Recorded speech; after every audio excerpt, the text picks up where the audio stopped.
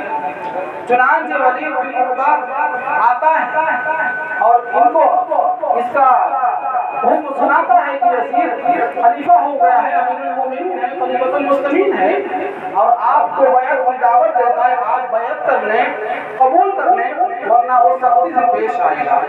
تو امام حسین رضی اللہ تعالیٰ عنہ کہتے ہیں کہ وہ جیسا شخص چھپ کر کے کیوں بیعت کریں، آپ نکل کر لوگوں کو دعوت دیجئے، لوگ بھی بیعت کریں، پھر جیسا ہوگا دیکھا جائے گا۔ لیکن حضرت امام حسین رضی اللہ تعالیٰ عنہ فاسق و فاجر شخص کے ہاتھ پر کیسے بیعت کر لیتے ہیں؟ آج شریعت کی تحفظ و بقا، آج جو ہم تک شریعت محفوظ ہے، کیسے باقی رہ جاتی ہے؟ جب امام حسین رضی اللہ تعالیٰ عنہ خود فاسق و فاجر کے بیعت قبول کر لیتے تو سب کے لیے یہ سند ہو جاتی ہے کہ جب نبی کے نواسے نے قبول کر لی تو ہمیں کیا بات ہے؟ درود پاک پڑھیں۔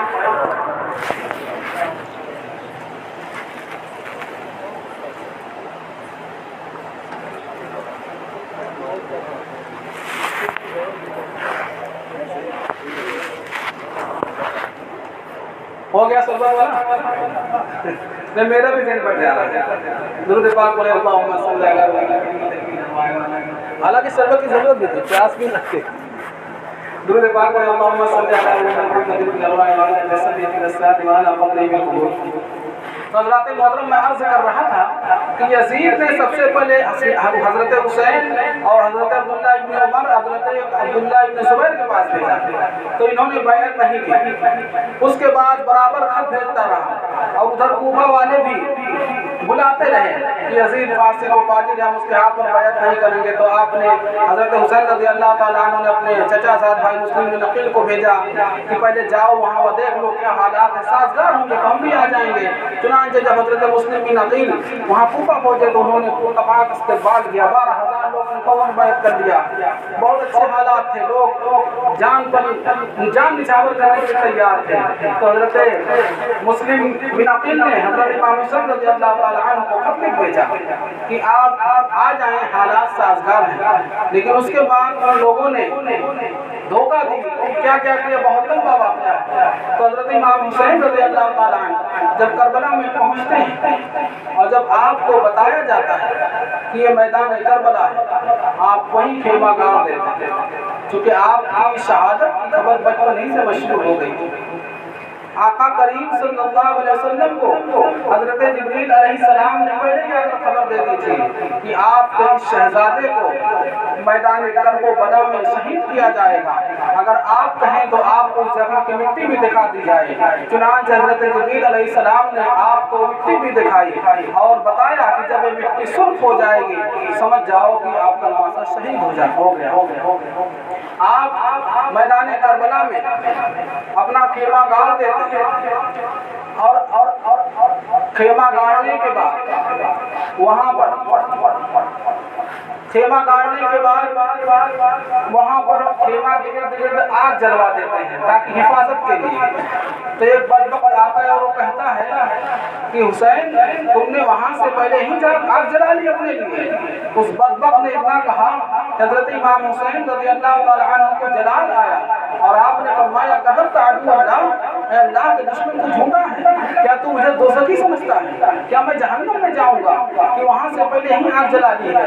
اتنا کہنا تھا کہ اور امام حسین رضی اللہ تعالیٰ عنہ نے اللہ سے دعا کی، اے اللہ اسے دنیا کے میں آگ کے عذاب میں مبتلا کر۔ حضرت امام حسین رضی اللہ تعالیٰ عنہ کا دعا کرنا تھا کہ وہ فوراً اس کا گھوڑا بھٹکتا ہے اور اس آگ میں جاتا ہے اور آگ میں گھسیٹتے ہی وہ مر جاتا ہے۔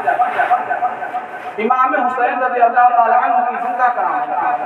اور آج اگر کوئی بچہ پیدا ہوتا ہے، کم دن میں پیدا ہوتا ہے، 6 مہینے 7 مہینے میں تو بہت کم ہی بچتا، انتقال ہو جاتا ہے، لیکن علامہ مہاجر مکی لکھتے ہیں کہ امام حسین رضی اللہ تعالیٰ عنہ کی جب ولادت ہوئی تو آپ کا حمل 6 مہینے یعنی 6 مہینے میں آپ کی ولادت ہو گئی، اور آپ ہی ایک واحد شخص ہیں جنہوں نے 6 مہینے کی مدت حمل میں زندہ رہے۔ یہ آپ کی زندہ کرامت ہے۔ حضرت امام حسین رضی اللہ تعالیٰ عنہ جب مدینہ منورہ چھوڑ کر کے مکہ مکرمہ تشریف لے جا رہے تھے تو ایک شخص ابن مطیع اس نے کہا، اے نبی کے نواسے، اے آل رسول، آپ میرے کنویں کا پانی خشک ہو گیا، آپ دعا کر دیجئے میرے کنویں کا پانی ہو جائے۔ تو آپ نے اس کنویں سے پانی لیا اور اس میں کلنی کی اور پھر کنویں میں ڈال دیا، کنواں پانی سے بھر گیا۔ یہ امام حسین رضی اللہ تعالیٰ عنہ کی زندہ کرامت ہے۔ آج لوگ کہہ دیا کرتے ہیں کہ پانی کو ترستے تھے حسین، پانی کو ترستے تھے حسین، اگر چاہ جاتے تو وہیں سے پھوٹ پڑتا پانی، لیکن وہ صبر کا مقام تھا۔ تو میدان کربلا میں ایک ایک کر کے سارے رفقا شہید ہو گئے، صرف آپ امام زین العابدین رضی اللہ تعالیٰ عنہ باقی تھے، وہ بھی ایمان تھے اور وہ بھی جنگ میں جانے کے لیے اصرار کر رہے تھے، لیکن امام حسین رضی اللہ تعالیٰ عنہ نے کہا کہ میرے بعد میری نسل کس سے چلے گی؟ تمہیں سے چلے گی، تمہیں کو ان مقدس شہزادیوں کو بھی پہنچانا ہے، تم کو ہم جنگ میں جانے کی اجازت نہیں دے سکتے۔ پھر آخر میں امام حسین رضی اللہ تعالیٰ عنہ میدان کربلا میں جاتے ہیں اور امام حجت کے لیے خطبہ دیتے ہیں کہ تم نے خود ہمیں بلایا ہے، ہم جنگ کرنے کے لیے نہیں آئے ہیں، تاکہ حجت مکمل ہو جائے، یہ نہ کہہ سکے کہ مجھے معلوم نہیں تھا کہ نبی کے نواسے ہیں۔ آپ نے امام حجت کے لیے خطبہ دیا، لیکن پھر بھی ان بدبختوں کو کچھ سمجھ میں نہیں آیا اور انہوں نے کہا اس کا آخری علاج جنگ ہی جنگ ہے۔ چنانچہ سارے لوگوں نے جنگ شروع کر دی اور امام حسین رضی اللہ تعالیٰ عنہ سجدے کی حالت میں شہید کر دیے۔ اب یہاں پر ایک مسئلے کی اور وضاحت کریں۔ ایک ہوتا ہے غم کا محسوس ہونا، ایک ہوتا ہے احساس غم، ایک ہوتا ہے اظہار غم، دونوں میں فرق ہے۔ جیسے امام حسین رضی اللہ تعالیٰ عنہ شہید کیے گئے، اپنے رفقا کے ساتھ کیا کیا ظلم کیا گیا ان پر، جو بھی مسلمان جو بھی مومن جب یہ واقعات کربلا کو سنتا ہے یا پڑھتا ہے تو ضرور اس کا دل غمگین ہوتا ہے، آپ میں آنسو آ جاتا ہے، اور دل کا غمگین ہو جانا یہ ہمارے اختیار میں نہیں ہے، وہ قلبی کیفیت اور دلی کیفیت ہم اس میں مجبور ہیں، اس لیے شریعت نے اس پر گرفت نہیں فرمائی۔ تو یہ ہے محسوس غم، احساس غم، غم کا احساس ہو جانا، لیکن ایک ہے اظہار غم، غم کا اظہار کرنا جو شریعت میں منع۔ اظہار غم کیسے ہوگا؟ ہمیں تو غم ہے، امام حسین رضی اللہ تعالیٰ عنہ کو شہید کیا گیا، پیاسا رکھا گیا، سارے چھوٹے چھوٹے بچوں کو شہید کر دیا گیا، نہ جانے کیا کیا ظلم کیا گیا، ہمیں یقیناً غم ہے، لیکن ظاہر نہیں ہو رہا ہے نا، اچھا لباس پہنے ہوئے ہیں، اچھی ٹوپی لگائے ہوئے ہیں، اوپر سے نہیں پتا چل رہا۔ اظہار غم کب ہوگا؟ پرانا لباس پہن لیں، کپڑے کو پھاڑ دیں، جب تک تعزیہ رکھا ہو تب تک جھاڑو نہ لگائیں، اپنے سر پر تیل نہ رکھیں، اور نہ جانے کیا کیا خرافات ہیں۔ تو یہ سب ہے اظہار غم، اور مکمل اسی طرح جس طرح ایک میت ہوتی ہے اسی کو ابھی تک لیے چلے آ رہے ہیں۔ فاتحہ جب تک ہو نہیں جائے گا کوئی نیا کپڑا نہیں پہن سکتا، کہیں شادی نہیں ہو سکتی، کوئی خوشی کا کام نہیں ہو سکتا، کڑھائی نہیں چل سکتی، خوشی کا کوئی کام نہیں ہو سکتا، یہ سب ناجائز ہے، شریعت میں اس سے بچنا لازم ہے۔ کیوں؟ غم کس کا بنایا جاتا ہے؟ جو مر جائے نا، اور قرآن اعلان فرما رہا وَلَا تَقُولُوا لِمَن يُقْتَلُ فِي سَبِيلِ اللَّهِ أَمْوَاتٌ بَلْ أَحْيَاءٌ وَلَٰكِن لَّا تَشْعُرُونَ، انہیں مردہ نہ کہو جو اللہ کی راہ میں قتل کیے گئے، جب وہ مردہ ہے ہی نہیں تو ہم کیسا غم منا رہے ہیں؟ ہم غم کس چیز سے منا رہے ہیں؟ لہٰذا ان سب چیزوں سے بچیں، یہ سب خوشیوں میں پیدا کیے ہوئے ہیں، اور ہماری